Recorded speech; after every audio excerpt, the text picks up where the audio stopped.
الحمدللہ ہم مسلمان ہیں اور اللہ تعالیٰ نے ہمیں قرآن جیسی بڑی نعمت کو ہمیں دیا ہے، اور یہ بطور معجزہ ہے۔ نبی علیہ السلام کا سب سے بڑا معجزہ یہ ہے کہ قرآن کریم اللہ رب العزت نے آپ علیہ السلام کو عطا فرمایا۔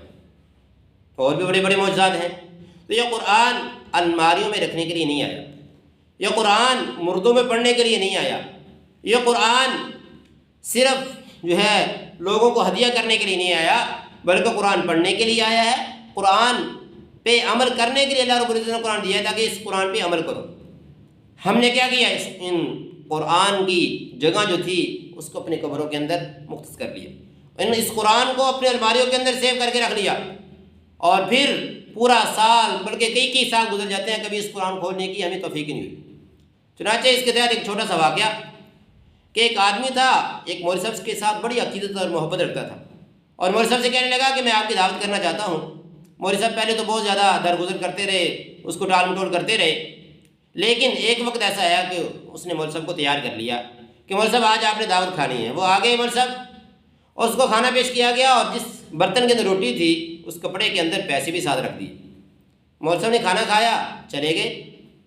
اب جو نمازی تھا یا جو معتکف تھا وہ پہلے بڑا جھک کے معانقہ کرتا تھا، مصافحہ کرتا تھا، لیکن بعد میں اس کے دل میں آیا کہ یار مولوی صاحب تو لالچی ہیں، پیسے ساتھ لے گئے۔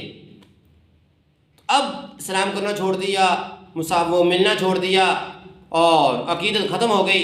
پھر کسی وقت سال کے بعد ملاقات ہوئی تو مولوی صاحب کو اپنے گھر میں بلایا اور بلا کے کہا کہ مولوی صاحب آپ پچھلی مرتبہ دعوت پہ آئے تھے، آپ کے پاس ہم نے پیسے بھیجے تھے آپ کو آزمانے کے لیے کھانے کے ساتھ، لیکن آپ پیسوں کو ساتھ لے کے چلے گئے۔ تو مولوی صاحب نے کہا کہ نہیں بھائی، میں بے ایمان نہیں ہوں، میں نے خیانت نہیں کی، میں نے تو آپ کی کھانے کے ساتھ پیسے آئے تھے تو میں یہ سمجھا کہ بھول کے پیسے آ گئے ہیں، تو یہ الماری کھول کے دیکھیں اس کے اندر قرآن کریم پڑا ہوا ہے، میں نے اس قرآن کریم کے اندر رکھ دیے تھے۔ چنانچہ قرآن مجید مولوی صاحب نے اٹھایا اور کہا کہ دیکھو یہ پیسے پڑے ہیں، تو میں نے یہ اس لیے قرآن کریم کے اندر رکھے تھے کہ جب صبح آپ تلاوت کرنے لگیں گے تو آپ کو پیسے مل جائیں گے۔